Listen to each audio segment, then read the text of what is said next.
Previously on Real Talk Married Couples. Does submission look like in y'all's marriage?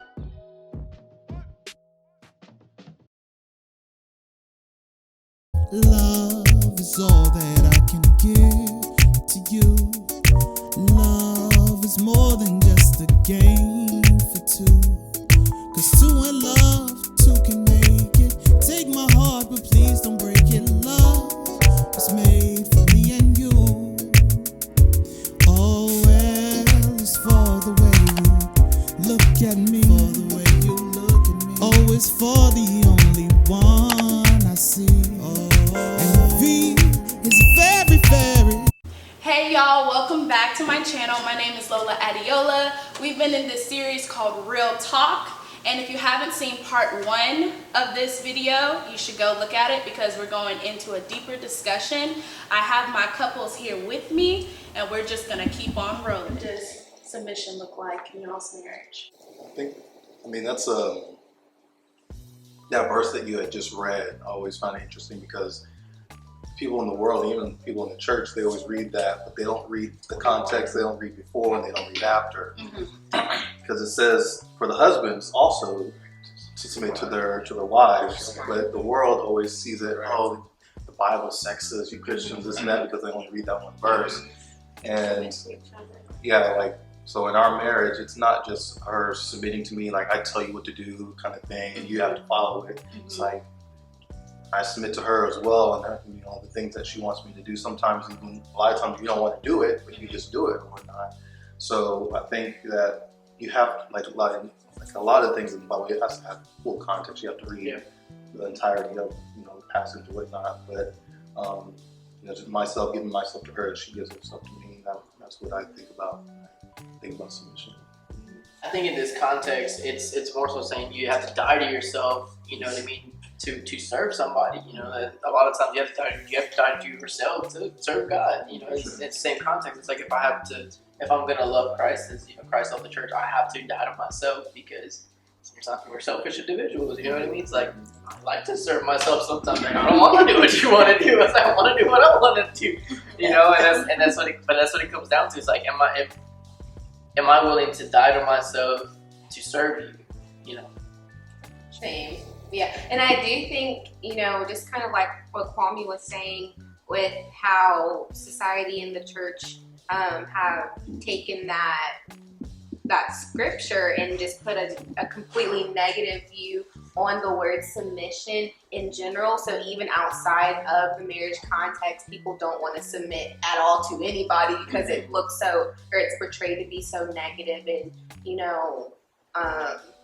people have a hard time submitting to authority for that reason. People have a hard time submitting to God because people have kind of portrayed that verse to mean, that the wife or the woman is supposed to be the weaker, and whomever is her authority is to dominate over her, and that's just not true. Never do I think that in love should a husband have to say, you need to do this because I'm the head of that. That's not in love. And so I think that submitting to one another and, like Adrian said, serving one another in love really is kind of what submission should look like in a true biblical context. We talked about that. I think that what it boils down to is mutual respect. You have to. We both talked about. We submit to each other. There's no, for a loving marriage to be sustainable, there has to be respect from both ends, and you have. The Bible teaches us to humble ourselves. I counsel young men. I always tell them, just always take the low road. You take the low road, you can never go wrong. But even if you right, sometimes you just have to, But it's based on love. I think it's all based on love. He said, "Love your wife as Christ loved the church." And we know how Christ loved the church. He gave His life. Yeah. So we have to give. As brother said, we give ourselves to each other as marriage. If you shouldn't even get married if you're not willing to give yourself away. Somebody needs to hear that. Say that again. Don't get married. Say that again. I said you should not even get married if you're not willing to give yourself away. There's no need to get married. Because then those barriers that you talk about, automatically They'll be automatic. Yeah. Wow. Very true. Yeah. I agree, and just echoing what he said as far as adding to that, just dying to yourself. When you say give yourself away, something has to die. Would y'all like to add to that? Well, I just feel like once you come to that point in your life, respecting one another and just trying to be there for one another. Once you become a Christian, you really need to carry yourself like a Christian. It's not just a temporary thing. It's something that you have to learn to just live with. Lifestyle. And once you put that in your lifestyle, you can take it from there. Yeah. Yeah, I would say kind of like what everybody else said, because if you love your wife as Christ loved the church, as he said, he gave his life, he gave everything for the church. So you have to do the same thing. Right. Yeah. You give everything in your marriage to be successful. That's what I think it takes to be successful. And a lot of times people look at that scripture, and if you're not married to a Christian person, they may look at that submission a different way. Yeah. Really. Christ, he said, you submit to him as Christ did to the church, not just submit just because he's a man or whatever. Yeah. It's a criteria set in there.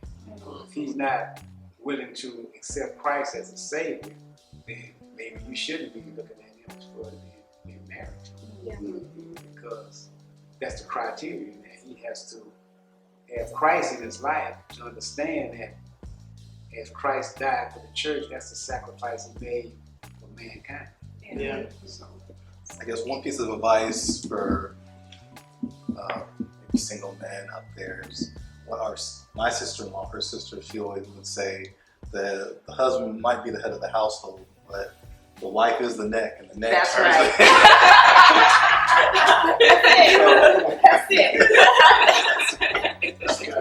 Just follow whatever she said. You'll be all right. This question might be all up in your business, Oh boy.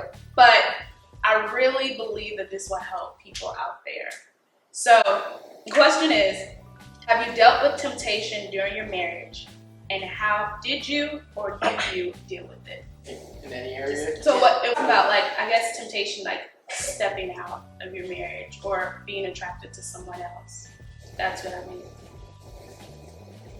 I think in that aspect, it just comes back to what boundaries have you set for yourself? Kind of bringing it back, how do you guard yourself as a person? Because even outside of the context of marriage, if you're a Christian and you're living how the Bible teaches you, you're not having sex, you're abstaining from sex, you're abstaining from sin, you're abstaining from all those things already. So you can do that now that you have an outlet, I guess would be the best way to say that. It's oh, well, I'm already doing these things, but now I'm just guarding it between the two of us now, So it's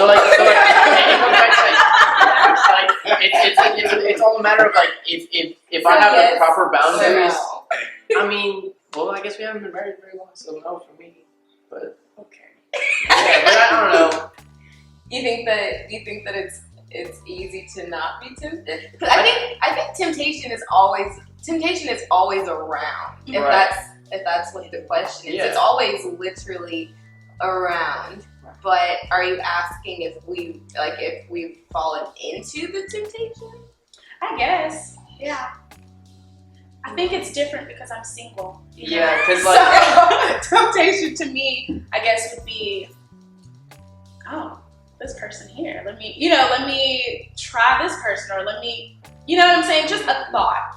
I think when it comes to what we've said with boundaries and being open and not having secrets, when or if things arise or come up, if there's not communication on how things are in our hearts individually and corporately as a married couple, then it can maybe be easier to fall into temptation if you've been distant or having secrets within your marriage. And so if boundaries are not being honored, or if communication isn't being had, then I think that it's extremely easy for thoughts to run wild and then temptation to be acted upon throughout those thoughts. But for me, no. Can I say something? Yes. So we went through a point in our marriage where we went like a little rough patch in our marriage, and I had to, I won't say that I was tempted, but I could see how I could have gotten, into, I think when you're dealing with rough situations, you got to be extra careful with your boundaries. If you're having some difficult times in your marriages or some disagreements, you have to be extra careful to make sure that you're putting those boundaries in place, because if you're not really connecting with your spouse at home like you should, or if you have, some odds, some friction against you, the first person that shows you attention, or if your spouse is not being as attentive, the first person, oh, that's a nice dress. Just have to you have to put those boundaries up more. That's so good.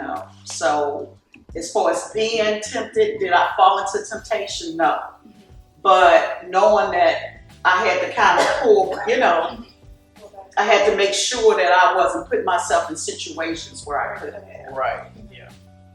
I don't know if that's answering. No, that's it. Kwame, Michelle, Landry's.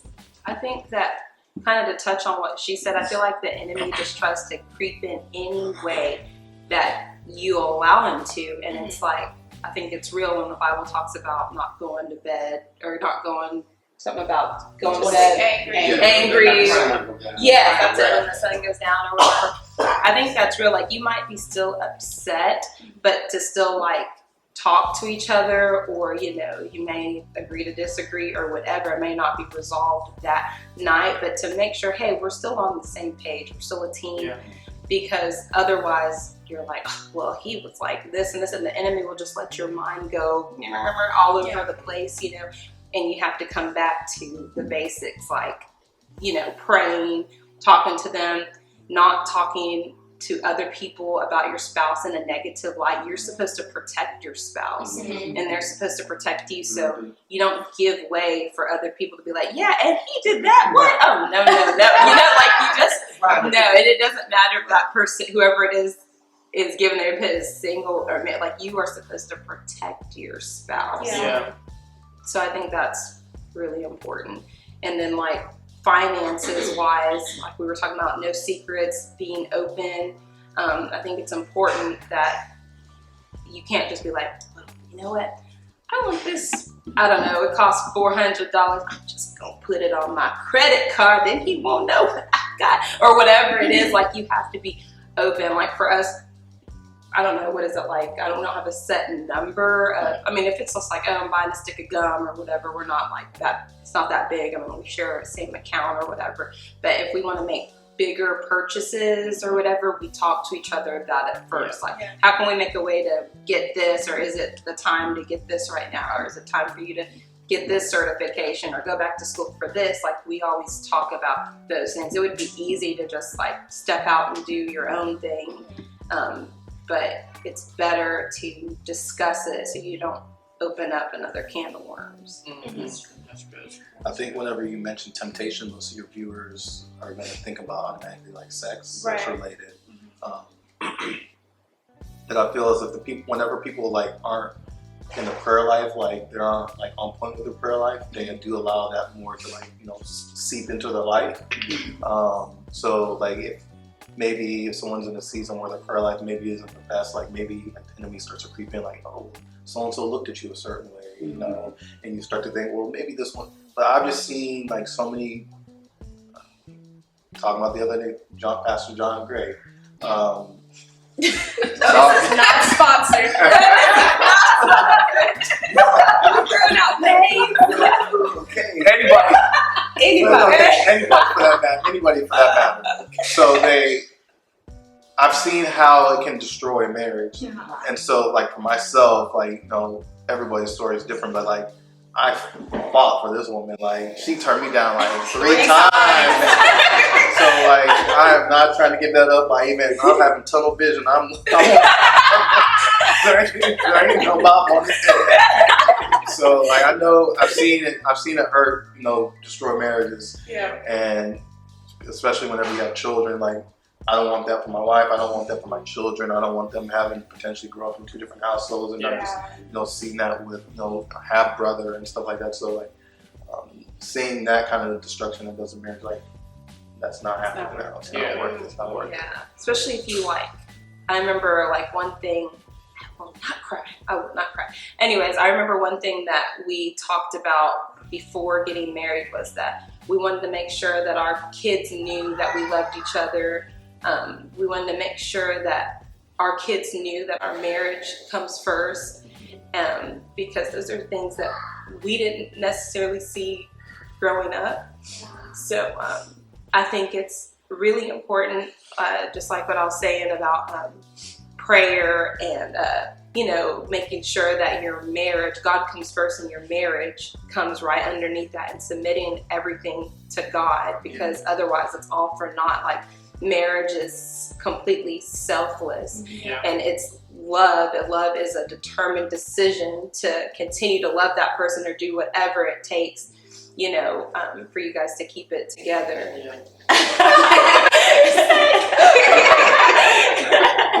So, anyway, that's all I have to say. So good. In the landry. Well, there's so much said. I agree with it. Next time we'll have them We'll go first. You don't leave me a whole lot to say, but the devil is always out there. Yeah. And as she said, as she said earlier, that he knows your weak spots, and he knows how to tempt you. So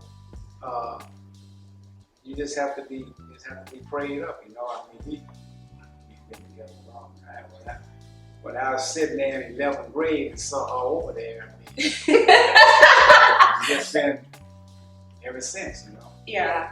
But we've gone through many years and many different things, but the prayerful side of us, especially lately, like she said, if you pray with a person every morning, pray with them during the midday, pray with them at night, it's, you got the devil on the run. You ground it. Y'all pray through midday. Y'all are That's true. They don't labor. We just we do our devotions during the day, pray, so you got to put the devil on the run. He gonna always try some kind of way to tempt you with all type of things. But, just gotta be prayerful. Stay grounded. Stay grounded. Well, thank y'all so much for watching. Please stay tuned next week where we have part 2, and we're going to dive in a little bit deeper. Bye-bye. Hey, y'all. That last question was a tough one, right? But it's real and it's true, and that's what I do. Like, that is why I had to ask that, because I know it's happening in this world where we be tempted, where some people are willing or thinking about stepping out of their marriage or their relationship or whatever. So I just wanted to present that question to y'all, and let's give a shout out to my panelists. They did an awesome job by answering this question. I know it wasn't an easy one because it was awkward in the beginning, but we prevailed. So love y'all. Make sure you stay tuned for part 2. Bye.